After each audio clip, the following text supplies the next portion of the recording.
Hi there, my friend, and welcome to Transforming the World. My name is Pastor Greg.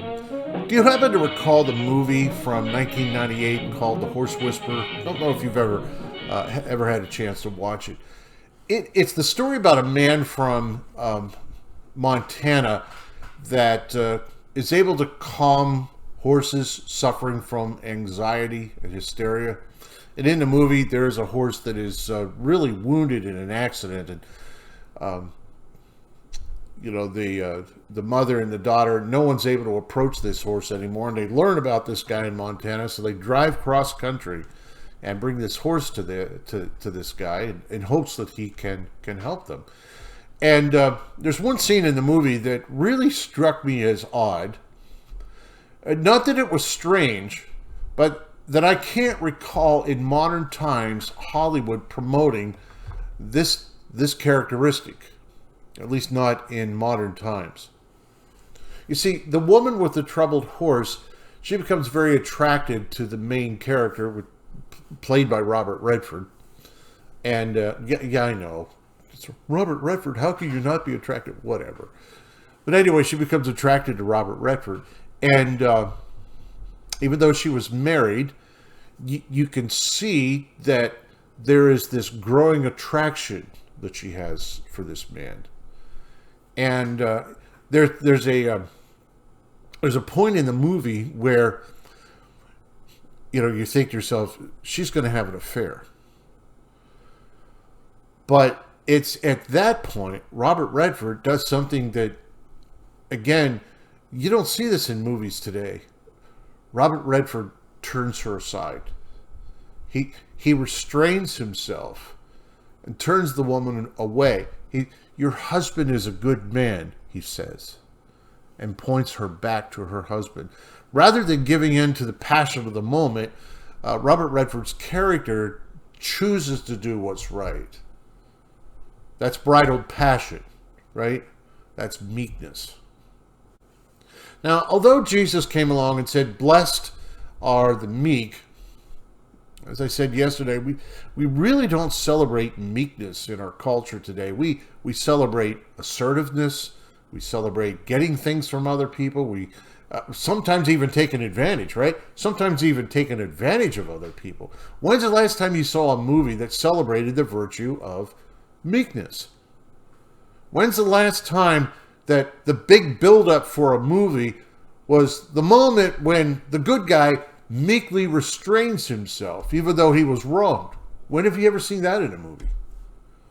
We don't want to go to movies like that. We want to see payback. We want to see revenge. We want to see the bad guy get defeated and the good guy get it all, We want to see bad things happen to the bad people, and the good guy, through his assertiveness and his actions, he comes out on top. That's what we want to see. We want to see the hero defeat the bad guys. That's what entertains us. That's what our culture celebrates. But it's not the characteristic that Jesus demonstrates. So counter not only to his culture, but also to our culture today. When his time of suffering came, Jesus submitted to the will of the Father, and he ends up enduring the abuse and the murderous intentions of these hypocritical leaders. He demonstrated meekness all the way to the very end. While being reviled, he did not revile in return.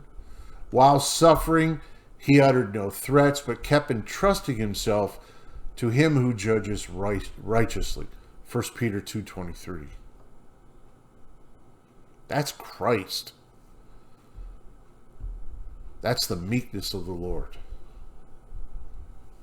Question 7 asks this: am I living my life today as Jesus Christ's representative? And I'll tell you the truth, this question is directly related to Peter's words to the church. In 1 Peter 2:21, Peter makes this statement. He says, "For God called you to do good, even if it means suffering, just as Christ suffered for you. He is your example, and you must follow his steps."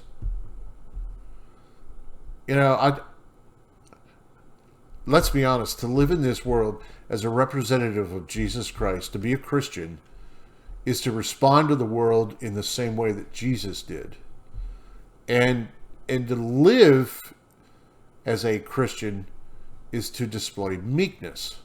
Again, passion that is bridled by the Word of God. You don't see meekness celebrated. Not in today's society, not in today's culture, and certainly not in today's media. That's why that scene from The Horse Whisperer it's caught me off guard. It's like, when is the last time I can recall ever seeing the hero in the movie, instead of following his passions, doing what is right? When's the last time the world has seen meekness displayed by the church, by Christians? That's a whole other topic for tomorrow, right? In the meantime, my name is Pastor Greg. We've been watching Transforming the World, and I'll talk to you tomorrow. Have a pleasant day.